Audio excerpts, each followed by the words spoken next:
Fans Beyond Wrestling, this is Denver, Colorado, the man, not the place, and I almost feel compelled to apologize to you in advance because I'm not sure the next time we're going to be having an episode of All Killer that is stacked as the one that you are about to watch, featuring the 3 final matches, a triple main event from the Charade Charity Chowdown. We're going to be kicking things off with a first-time encounter between Biff Busick and the Black Baron. Of course, Biff Busick has not had the best of luck in Beyond Wrestling. In fact, he has gone winless up until his most recent match, an impromptu challenge against Chuck Taylor at our Armory Amore live event. That was the same live event where the Black Baron debuted, picking up a victory over Charade.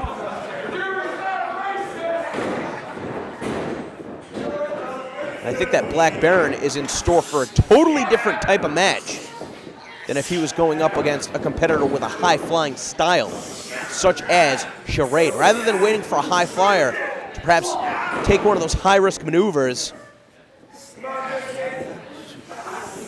Black Baron's going to have to be responsible for creating his own openings. There we see him trying to take away the footing from Biff Busick, throwing him down to the mat so he can hold on to the wrist. Busick, the trainee of Lance Storm and Funaki, looking for an escape. Finds one with that drop toe hold. Strapping on that front face lock. As Black Baron goes back to that wrist, Biff Busick is quick to get to the ropes. Of course, Black Baron, a graduate from the WWA 4 school. We featured so many of their top wrestlers here in Beyond Wrestling, including AR Fox, Uha Nation, Jonathan Gresham, and the Hooligans. I think that Black Baron is going to try and use this match to demonstrate what sets him apart from some of the aforementioned names. There we saw Baron trying to shoot and take away the leg from Biff Busick, but Biff was able to block it. Strap on that rear waist lock. Now he's going to be looking for the left arm of the Black Baron. Now, with that clutch, rolling Baron over, and as Baron kicks out, using his momentum against him to keep that hold applied. Baron fighting back up to his feet, and getting himself in a position where he can take the leg out from underneath Busick. And now he's got the legs grapevine as he's trying to apply pressure on the head and the neck of Biff Busick. Of course, we've got a rattled referee who's going to be fulfilling his obligations for the rest of the night in spite of an attack from TJ Marconi, who was not pleased with the result of his match. Hopefully that would not be a factor as this bout continues. Biff Busick allowing for a clean break, but Black Baron getting right in his face. And this match is degenerating into a shoving contest.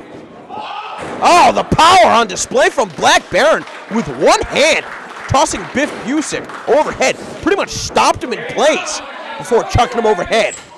And now Baron taking the fight to Busick on the floor.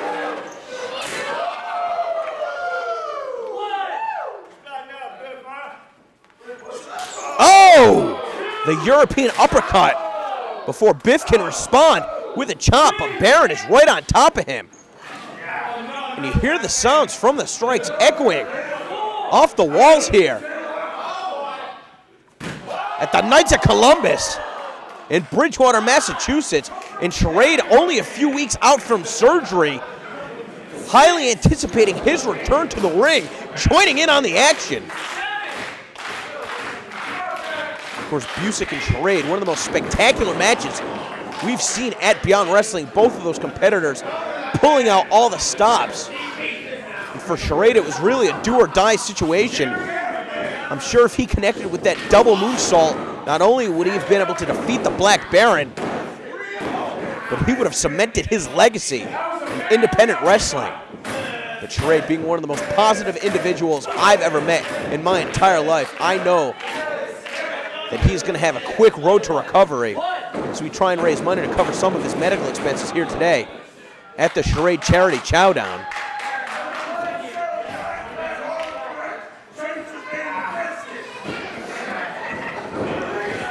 Biff Busick taking a walk around the ring, to survey his surroundings, but by doing so, allowing Black Baron precious time to recover. We saw Baron kick out. Now Busick staying on top of him with that neck crank. Black Baron trying to fight back up to his feet. The position that Busick's trying to maintain this hold leaves his midsection vulnerable. Baron connects with a couple shots with a diving European uppercut from Biff Busick, stopping the Black Baron in his tracks. Only good for a 2 count as Black Baron powers out. We saw Busick having some words with the official Anthony Green. That did not seem like a slow count to me. Oh, the execution on that Rude Awakening style neckbreaker. You got to think that Busick's going to be trying to weaken up Black Baron for that blockbuster, but he almost had a beat right there. You see Baron clutching his head. A whiplash effect as his head just snapped back.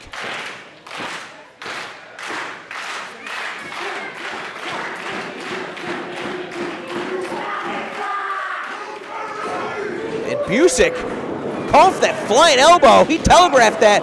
Baron was out of the way, caught him with an elbow of his own and a second. And now it's Baron stomping on the ring. And he's able to connect in the corner. What a combination with the clothesline.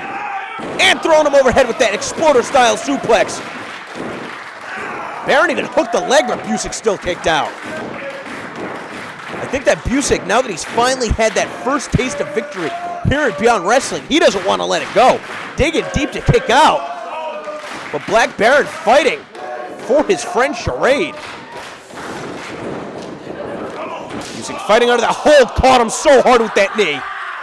Can't even believe Baron's standing right now. And Busick able to avoid contact, killing him with that axe bomber. Wow. Not enough coverage on the lateral press. We saw Baron get the right shoulder off the canvas. And now it's Busick looking to do some damage from the top rope. He's going to be waiting for Baron to get to a standing position. But Baron struggling to climb the ropes. Some clubbing blows. Now he's got the arms butterflied. And that double underhook suplex from the top rope doing some serious damage to Busick.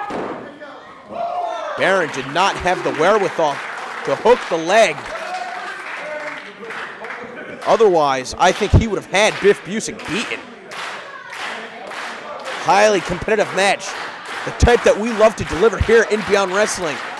Tell you what, you may not have heard of the Black Baron or Biff Busick, but after this match, you're sure to remember both of these guys. And now we see the heavy hands of Black Baron.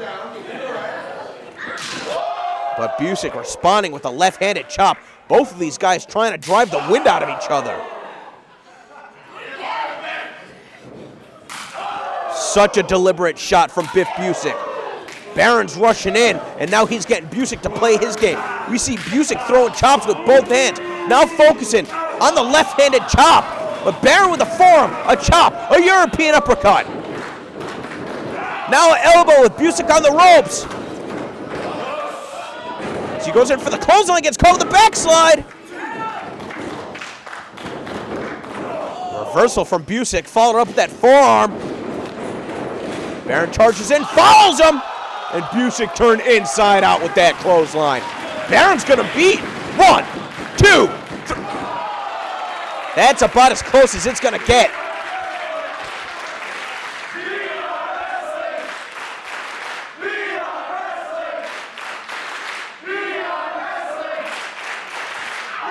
Black Baron fighting for the honor of his fallen friend Charade. And once again signaling for the end of this contest.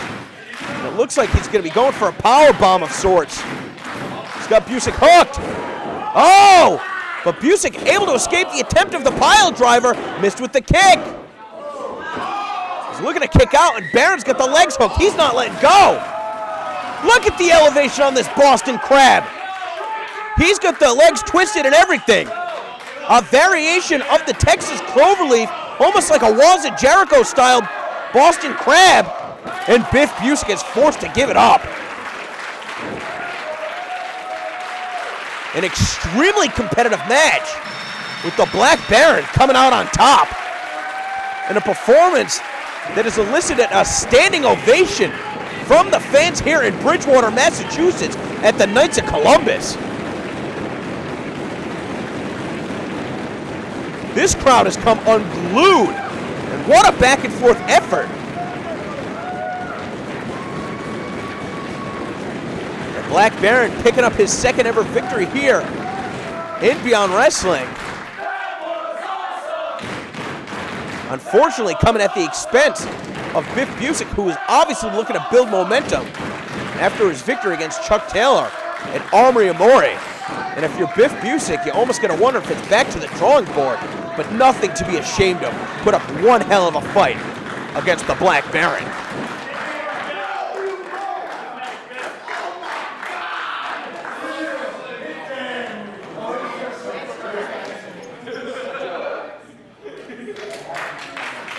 Of course, the Black Baron dedicated his victory to Charade.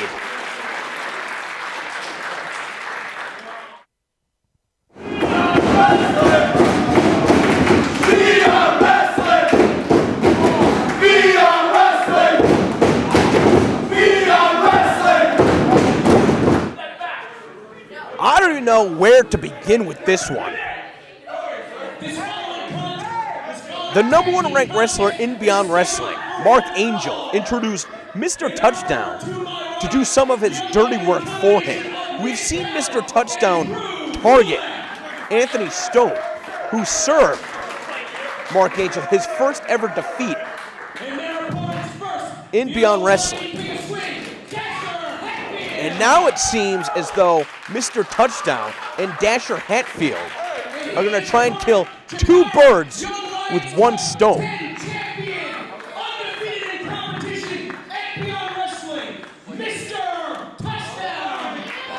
Of course, Mr. Touchdown following in the footsteps of Mark Angel, going undefeated, just as Mark Angel did for an entire year. But now we see two people, two competitors, two grapplers, two wrestlers on the same side of the ring that just a few months ago were at odds, in Nick Talent and Drew Gulak. If you recall, it was actually Nick Talent that cost Drew Gulak his opportunity to rectify his loss against Mark Angel at Double Trouble. Of course, Drew Gulak finally had the opportunity to wrestle Nick Talent, and it looked as though he might have beat some scent into him. Nick Talent no longer rolling with Mark Angel. The Academy of Anatomy has been disbanded.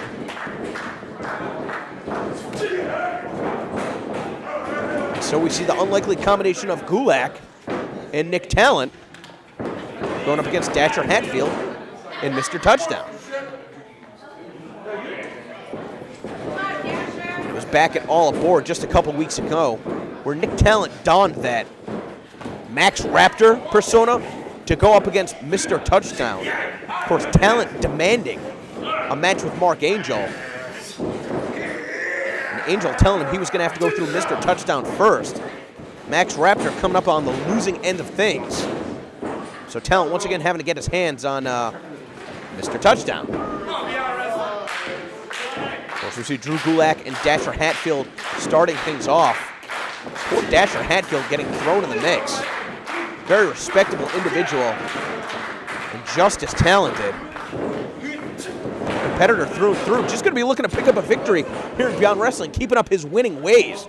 No personal animosity, no issues with Drew Gulak or Nick Talent. And as soon as Gulak goes to the corner, you see Mr. Touchdown going to the floor. Of course, we already saw Mark Angel in action earlier tonight, defeating Steve the Turtle Weiner to gain control of that #1 ranked position. He's been at the top of the card since February when he defeated Johnny Cockstrom.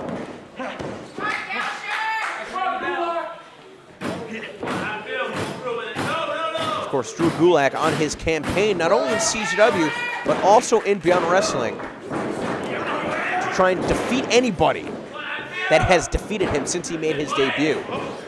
And he was successful in finding retribution against Darius Carter, Johnny Mangway, and Aaron Epic. But the one victory that eludes him is the one over Mark Angel. I'm going to think that if Drew Gulak and Nick Talon are able to pick up the victory tonight,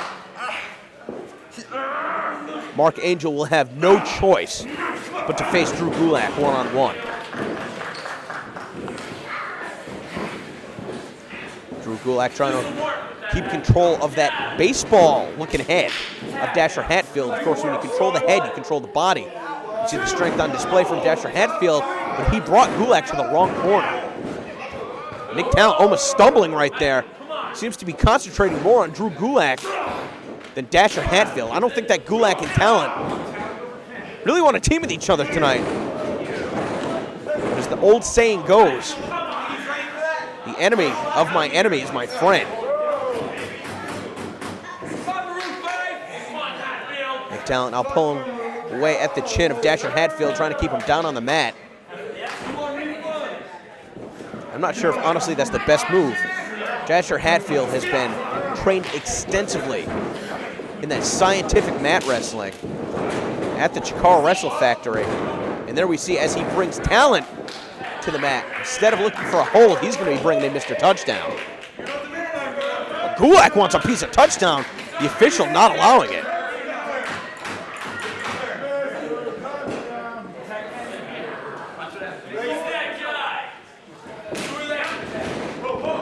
Nick Talon reluctantly tagging in Drew Gulak, who charges to the other side of the ring.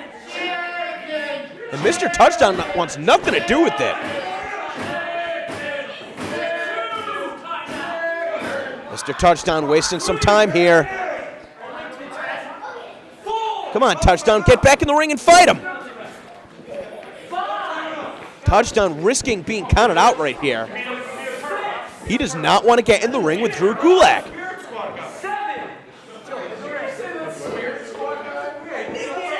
Counts up to 8. Gulak is not getting out of the ring. Touchdown is not getting in. The referee finally backing off Gulak. Touchdown's up on the apron. And reluctantly stepping foot back in the ring. Gulak and Touchdown circle one another. And once again, Touchdown going to the floor. Well, any momentum that the Throwbacks had, you could pretty much throw that out the window. And now Dasher Hatfield trying to see what's up with Touchdown.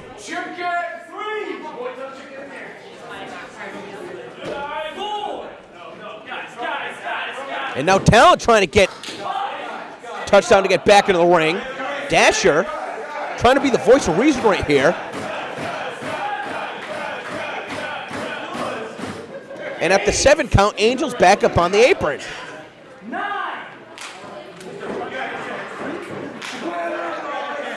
Gulak tagging in Talon.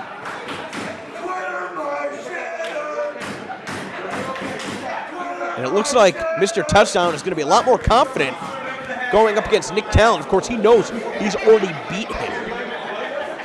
Back it all aboard. Remains to be seen if he can beat him in tag team action.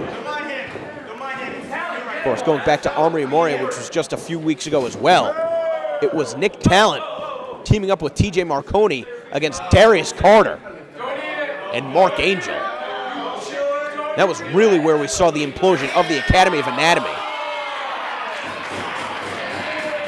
Touchdown, very braggadocious individual. Slapped the gum out of the mouth, Nick Talon.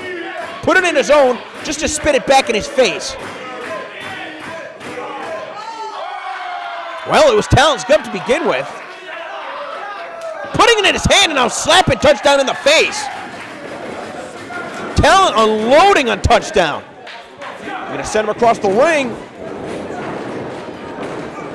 Building a momentum before taking him down with that clothesline. Touchdown immediately looking to tag out, but Talon's not letting it happen. Now wrenching the arm, throwing him overhead. And Touchdown, with his eyes on Gulak instead of Talon, gets caught with that front face lock. Now Talon using that shoulder to try and drive the win out of Mr. Touchdown. Punching him right in the face. And here comes Talon, looking to send Mr. Touchdown across the ring once again. No, instead, changing up the direction. Touchdown sent chest first into the buckle, and now Talon's going to be looking for the elevated neck breaker. Touchdown had that scouted. Talon, somebody who's got a history with neck injuries, gliding back first in the canvas, and Touchdown very effectively continuing to target that spine of Nick Talon. Instead of going for the cover, you hear Dasher asking him what he's waiting for.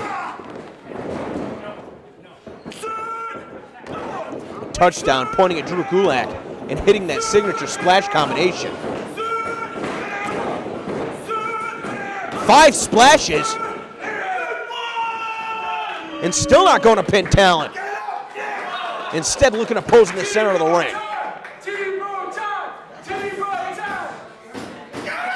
Well, if Mark Angel has enlisted the services of Mr. Touchdown to try and humiliate all of Angel's top rivals, I would say that Touchdown has been pretty effective so far in this match.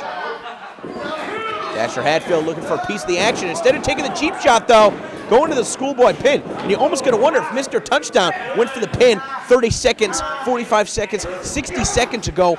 Instead of showboating, he could have had Talon beat.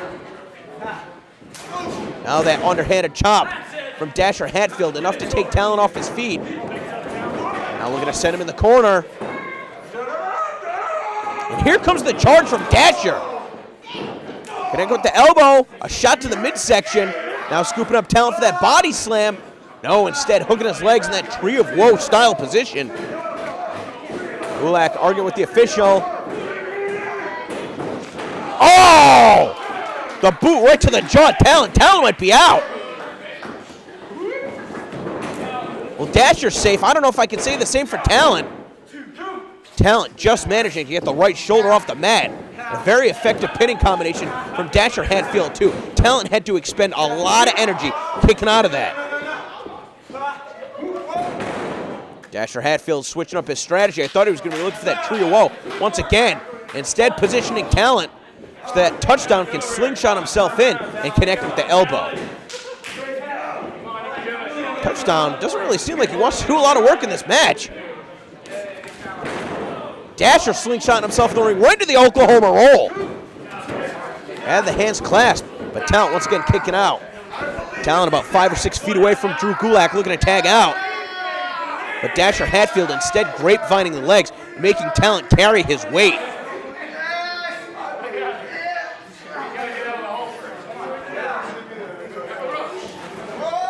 Now Dasher Hatfield bringing Talon even farther away from his corner. And this is a very unusual hold right here. We see Dasher with his own legs hooked around Nick Talon's.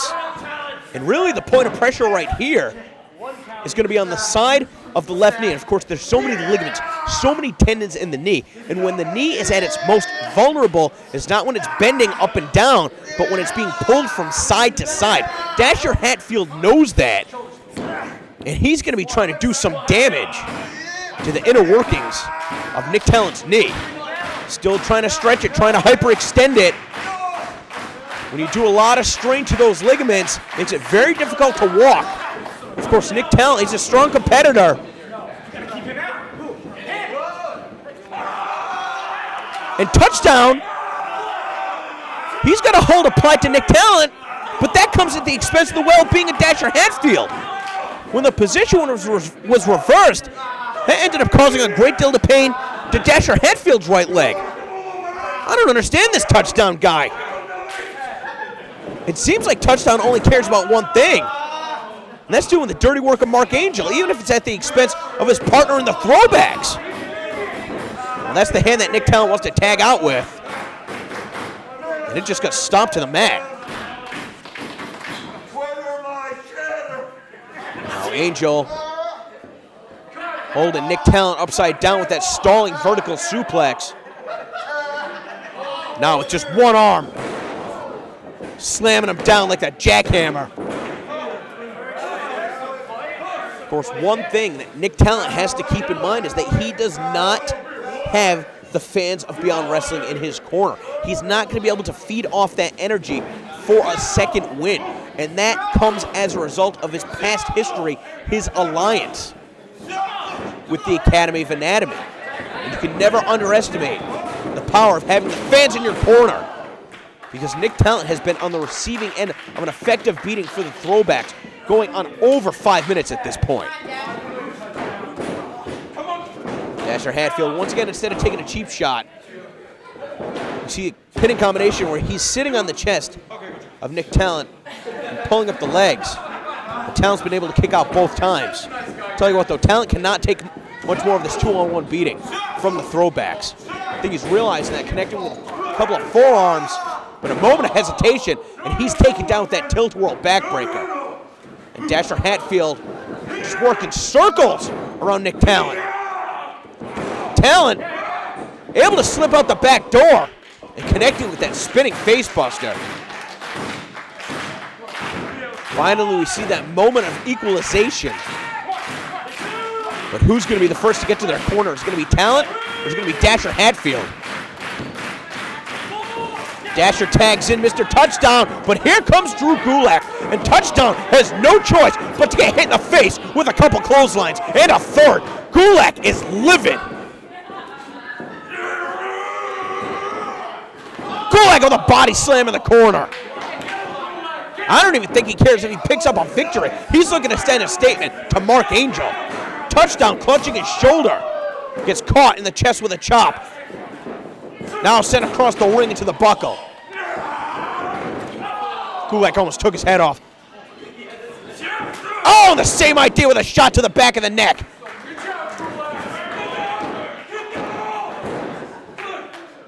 There we see Gulak giving a dirty look to Dasher Hatfield, who's screaming at his partner to kick out, just in case Mr. Touchdown has no idea where he is right now. And now we see the arms out of the way, the neck crank from Drew Gulak, trying to make Mr. Touchdown suffer.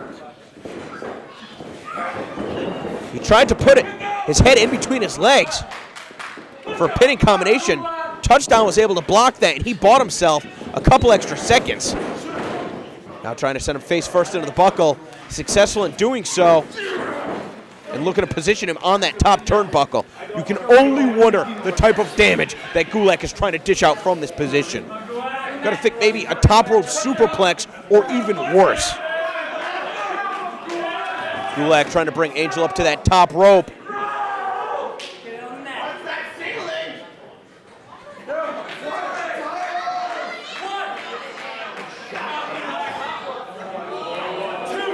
Gulak finding his footing on the top rope. And a nasty spill for Mr. Touchdown. Thrown all the way across the ring off the top rope. Now that jackknife style pin, he did not have all of his body's weight evenly distributed on top of Mr. Touchdown, or else I gotta think that would have been it. Dasher still recovering in his corner. Touchdown sent pillar to post, finally getting the boot up. Touchdown, we saw that three-point stance into the spear. Gulak's on it, one. Gulak finding the corner where he cannot be pinned, but he leaves himself open for a couple of shoulder blocks. And Touchdown finishing the combination with a third, after a little bit of showboating, of course.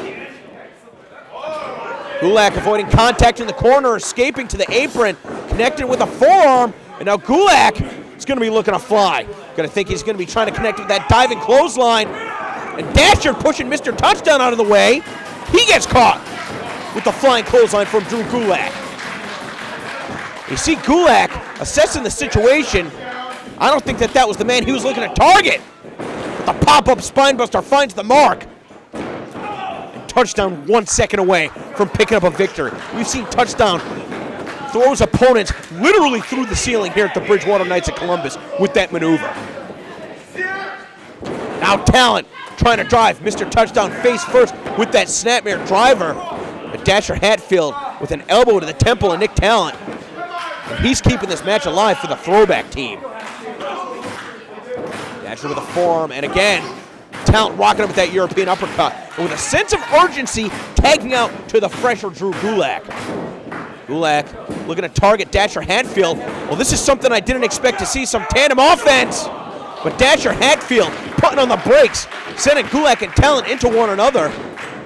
And tagging in Mr. Touchdown. Now you're going to wonder if the Throwbacks are going to be trying to coordinate some tandem offense. Gulak set into the ropes.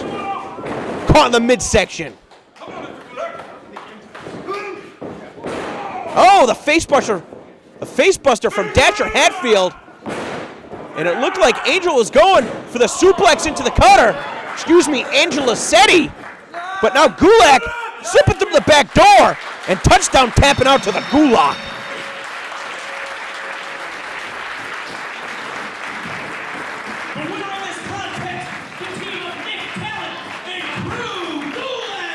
That is an extremely dangerous maneuver.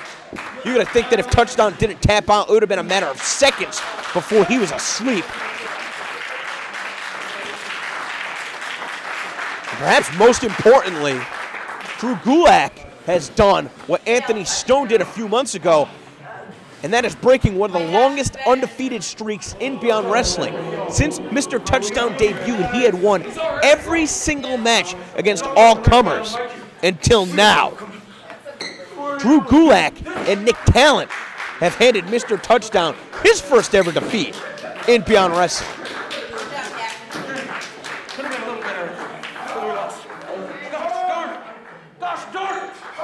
Dasher Hatfield upset with the victory. And Mr. Touchdown, I can only imagine the type of damage that was done, even with the few seconds that he was in the Gulak. And Nick Talent giving Gulak his moment.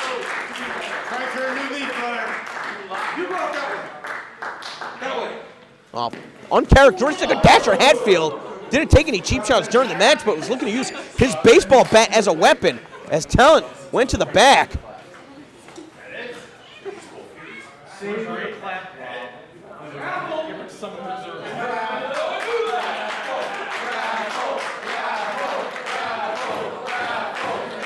Well, the fans here are calling for the raffle.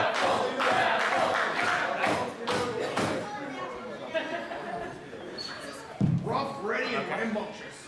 You know, guys, talk to Drew Gulak first before we do the raffle. Drew, go over here. I want to answer too.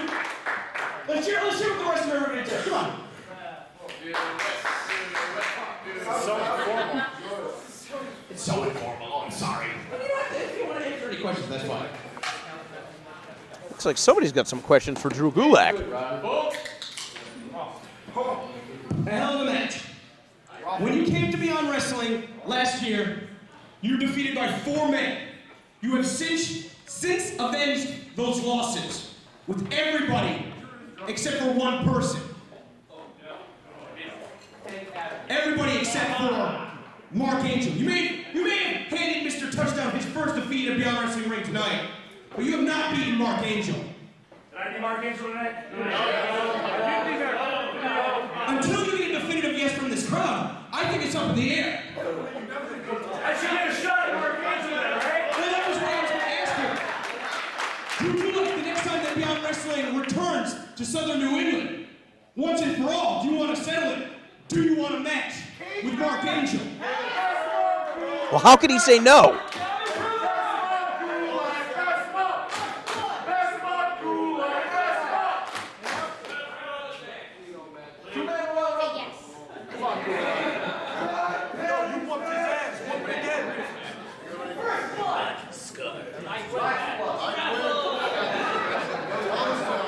Well, what's Gulak got to say?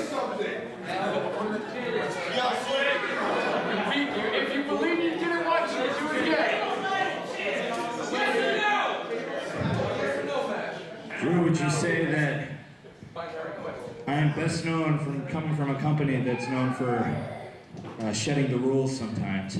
Probably a fair assessment. Chris Dickinson, you saw me first compete for what company? Yeah. CZW. Do you guys want to see a death match of Beyond Wrestling? What?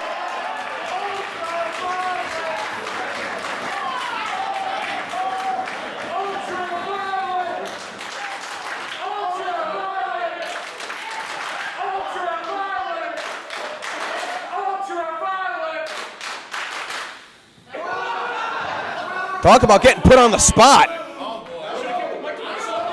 think the situation calls for it. It's time to get ultra violent and Beyond Wrestling.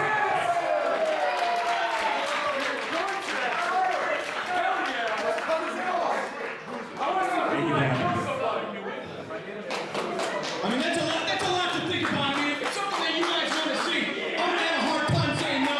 But that's a lot to think about.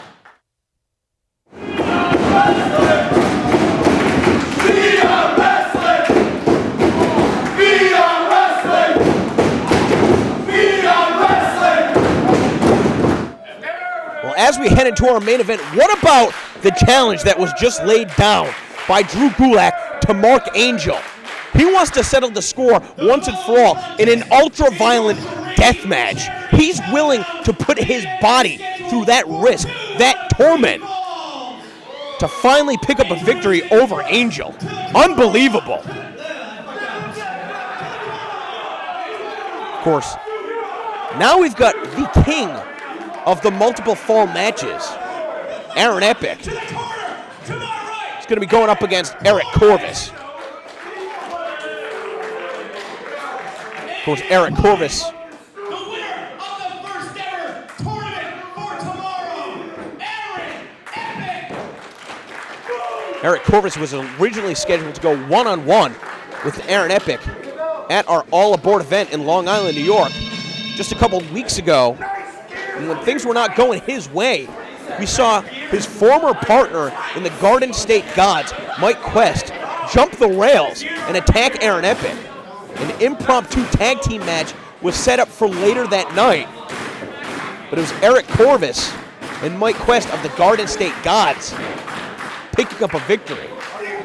So this match here tonight signed a 2 out of 3 falls match between Aaron Epic and Eric Corvis. Of course, you could say a 2 out of 3 falls match, even the 3 out of 5 falls match, a specialty of Aaron Epic's, as he has competed in 2 multiple falls match previously here at the Knights of Columbus in Bridgewater, Massachusetts, just this year. I mean, we even saw, well, we saw Oni the Leopard King competing earlier tonight.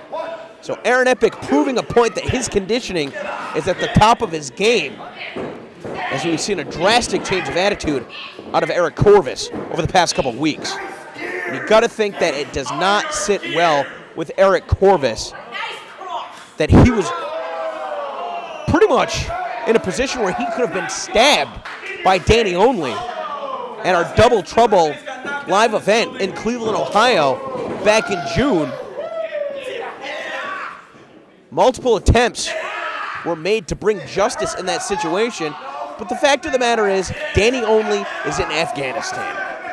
He couldn't afford to be arrested, so he fled the country.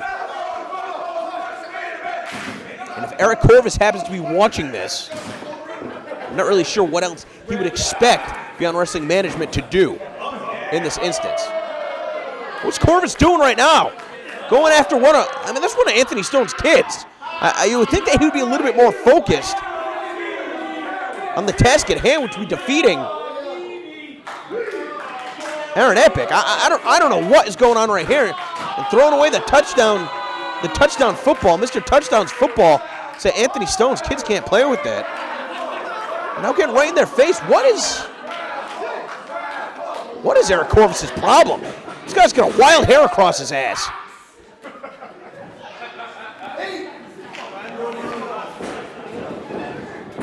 Aaron Epic does not waste any time trying to tangle back up with Corvis, but I really can't believe that Corvis would have so little focus coming into this match. I mean, yes, he did defeat Aaron Epic and Sugar Dunkerton back at All Aboard. But a tag team match and a 2 out of 3 falls singles contest are 2 entirely different animals.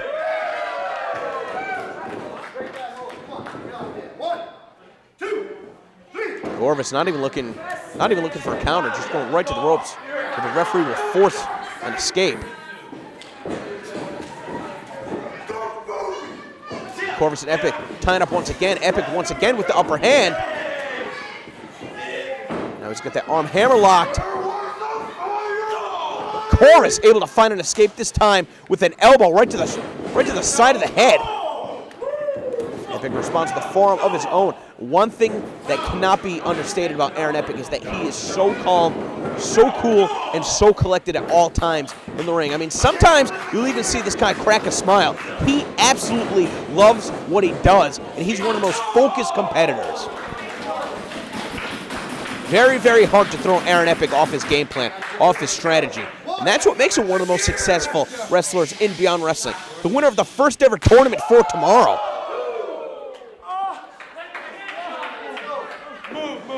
He defeated Drew Gulak, Johnny Mangway, and ACH all in one night. And now he's looking to beat Corvis twice in a row. Bringing Corvis out right in front of Anthony Stone's family. You got to think that, pretty happy to see Eric Corvis getting punished right in front of them.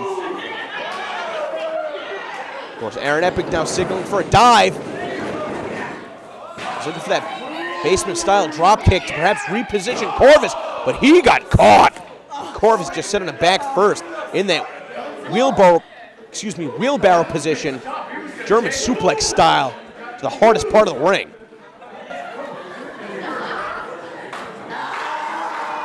Corvis stepping on the head of Aaron Epic, risking disqualification by doing so.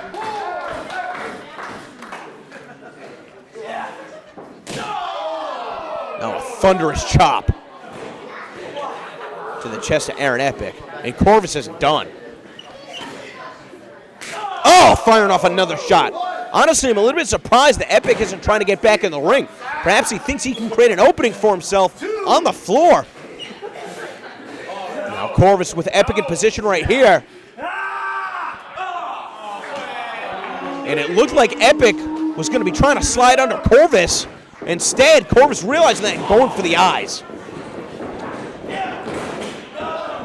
Epic not even waiting for a 1 count. Not taking those couple extra seconds. And you hear him telling the official that he's biting him. Eric Corvis biting Aaron Epic on the top of his skull. And it looks like Corvis is willing to take any shortcut to win this match. Of course, we've got the freshener of the two officials here. Eric Corvis, I don't know what he said to the official right there, but the official backed off. This official cannot be intimidated. He's been hired by Beyond Wrestling to enforce the rules. There we see some unorthodox offense from Eric Corvis, something that we should be accustomed to seeing. That's why he's one of the most successful competitors in Beyond Wrestling. Not because he takes shortcuts, but because every time he wrestles, it's something different out of him, which makes him so difficult to scout for. But in that moment when he was jaw-jacking with the fans, Epic was able to sidestep him, and now it looks like Epic's going to be charging him with that knee right to the side of the head. Corvis might be knocked out, slumped over that bottom rope.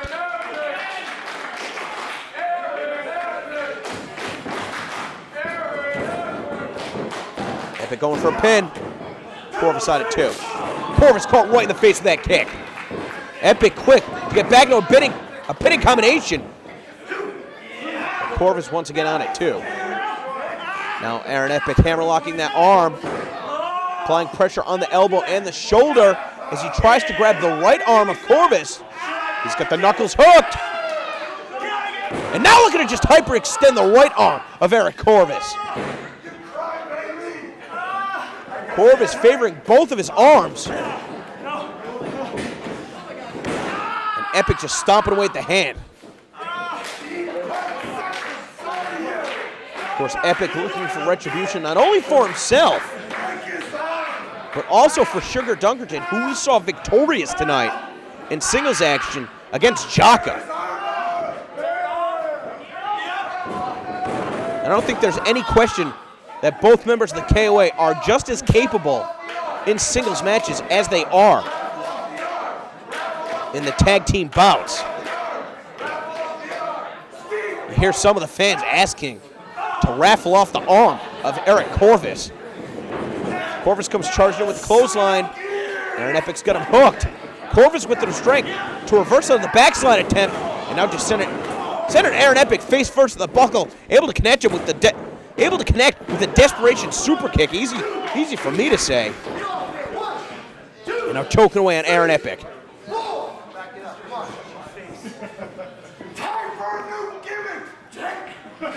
Some of the fans here at Beyond Wrestling really giving it to Eric Corvis. The reinvented Corvis fear. Some signature combinations on a Corvis, though. The knees to the back followed by the forearm, but not quick to capitalize. Instead, toying with Aaron Epic. Just paintbrushing him with his foot and his hand.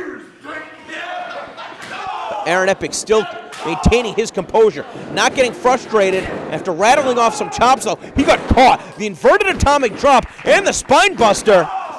Only good for a 2 count. Now it's Corvis once again arguing with the official. As the fans here starting to come alive for Aaron Epic, trying to help him find that burst of momentum that he needs to once again gain the advantage in this contest. Eric Corvis targeting the chin, that spinning back elbow. Just goes for the clothesline. Epic was able to trap the arm, caught him with a jawbreaker, and now that Northern Lights bomb. Corvis dumped on his head. Can't put him away. Now Aaron Epic once again returning to the arm. Pulling away at the wrist, trying to hyperextend the elbow, perhaps even dislocate the shoulder. This is a very dangerous hold, but Aaron Epic does not have the positioning that he needs. And Eric Corvis thinking about tapping, grabbing the official. Epic once again back in a position to do some serious damage, but by putting himself in that position, Corvis was able to slide him over, but even still, Epic caught him flush in the face with that kick. Corvis isn't stirring. The official checking on him. I don't even know if Corvis is responsive right now. Aaron Epic going back to the arm. Instead, pulling up a position for the pin. Unbelievable. Corvis is the only wrestler I know who can kick out and do damage in the same motion. Then he inverted himself into that senton, the chop to the chest. And just like that, Corvis is back in control. Give this guy credit. One of the absolute best wrestlers we have ever seen in a Beyond Wrestling ring. And it's such a shame that for whatever reason, somebody who's instrumental in putting Beyond Wrestling on the map has become so resentful of the place that he helped build in the past couple of weeks. Corvis springing up, going for that moonsault, took too much time, no water in the pool. Epic looking for the fastball punch. Corvis had it scouted. Epic caught with not only one, but 2 fastball punches. And Corvis ain't kicking out of that. The first fall goes to Aaron Epic. Caught him right in the side of the head.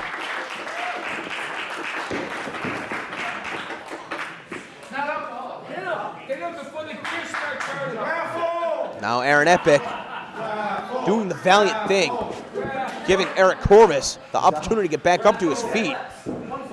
The official's checking on him. Corvis ain't moving. I mean, he had to have gotten knocked out.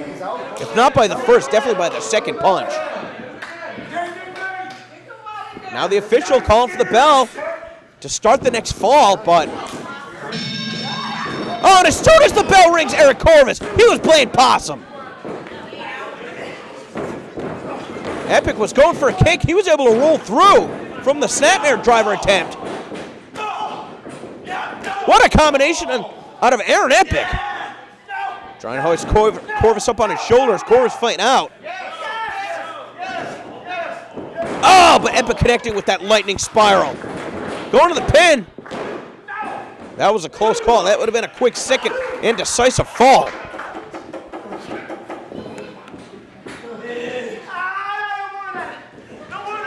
Epic once again grabbing the arm of Eric Corvis. Stepping on the left hand fingers. Again pulling away at the right shoulder.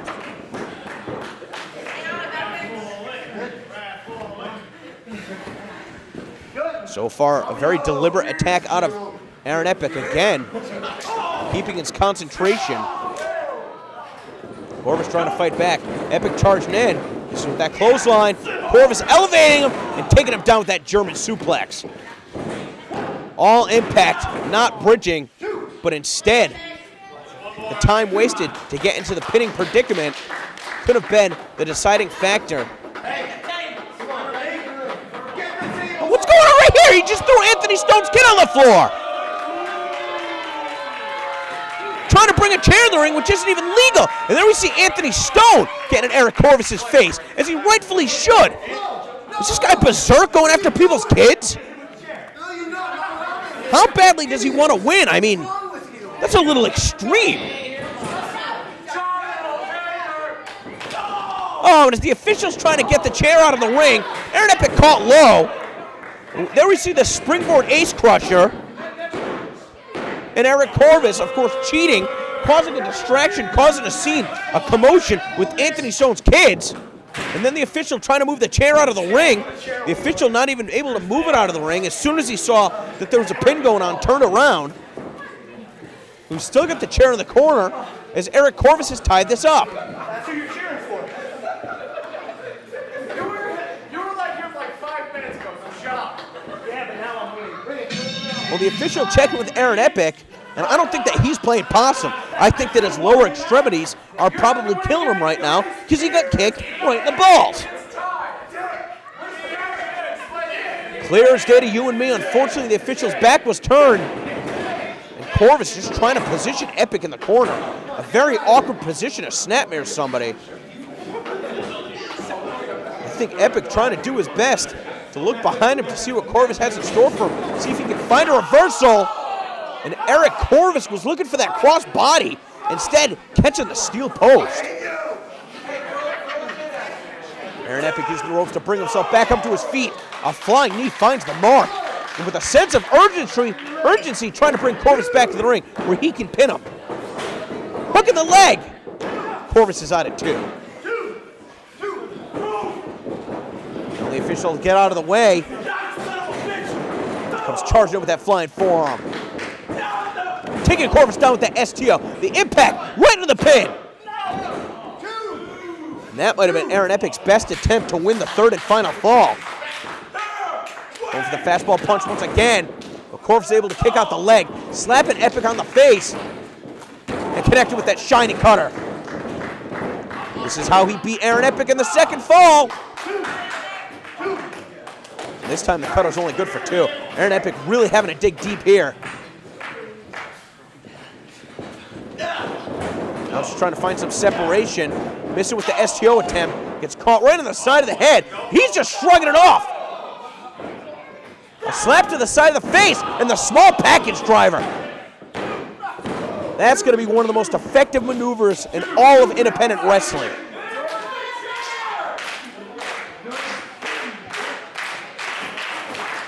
And that just goes to show you really how good Eric Corvis is. He's able to kick out of a maneuver like that. I'll give him credit. Eric Corvis is tough. But he doesn't have this match won. Now Aaron Epic unloading shots before positioning Corvis on that second rope. Not sure what Aaron Epic has in mind right here. Maybe looking for a Northern Lights bomb off the top. Well, he's climbing up, going after Eric Corvis. Maybe taking a page out of Drew Gulak's book, looking for that superplex. Either way, Corvis is trying to fight out of it. Sending Epic crashing down to the canvas. Corvis looking for the frog splash. He nailed it. And Epic was in trouble. Not a lot of energy out of that kick out. And I think we may be approaching the final moments of this contest. Corvis again getting the face of the official. One of the new officials that we have here in Beyond Wrestling. And you gotta stand up to the wrestlers, ref. Checking on Aaron Epic, but I don't think that he sees that Corvis has brought the chair back. The official telling Corvis not to use it, but Epic having to block Corvis. Corvis doing what he can to protect himself. I don't think he realizes the Epic sat down in the chair. Now see what's going on, sent face first into the steel. And Epic connecting with the shot, that kick right to the chest. And again. Corvis needs to get out of this position. And this time he lured him in. Caught the kick. Now going for the snapmare driver. Corvis jumping over and stepping on the chair. These two trading shots with that steel chair below them. Now exchanging kicks. Corvis got caught low on that steel chair. You can't blame Aaron Epic. That was what Corvis feared did to win the second fall. And now Aaron Epic, you don't think he's looking for the Northern Lights bomb, maybe even the small package driver on that chair. Corvis, the wild elbow. Epic comes charging in. That leg gets caught. Oh, the snapmare driver. His head right on that top buckle. And Corvis isn't done. Corvis still holding on to Aaron Epic and doing it out to the open chair. The officials shouldn't even be allowing that. But nevertheless, counting the pain, there's no way Aaron Epic was taken out of that. That steel chair is mangled, destroyed, with the weight of Aaron Epic's body, head first. Eric Corvis picking up a win. The third and final fall in a match type that is Aaron Epic's specialty with this move. Not only Aaron Epic's weight on the steel chair, but Corvis, his body's weight, sandwiching Epic.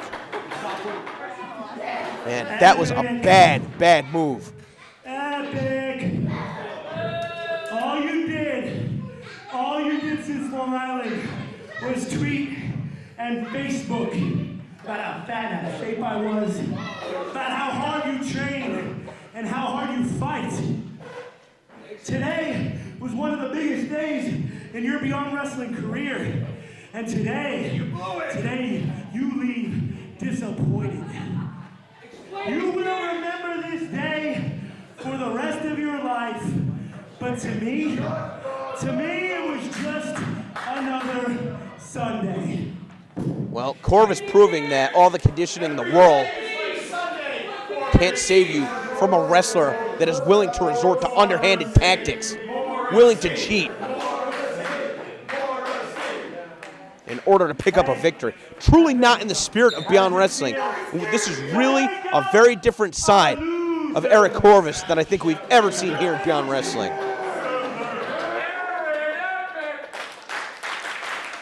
That's one thing that I love about the fans here at Beyond Wrestling. Even in defeat, still respecting the performance from Aaron Epic and still cheering for him.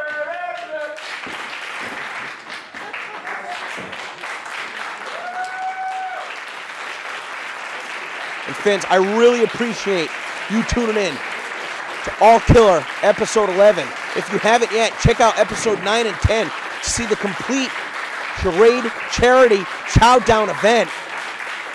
And before you know it, we'll be back in Bridgewater, Massachusetts to present you, the fans of Beyond Wrestling, with the most interactive pro wrestling on the planet.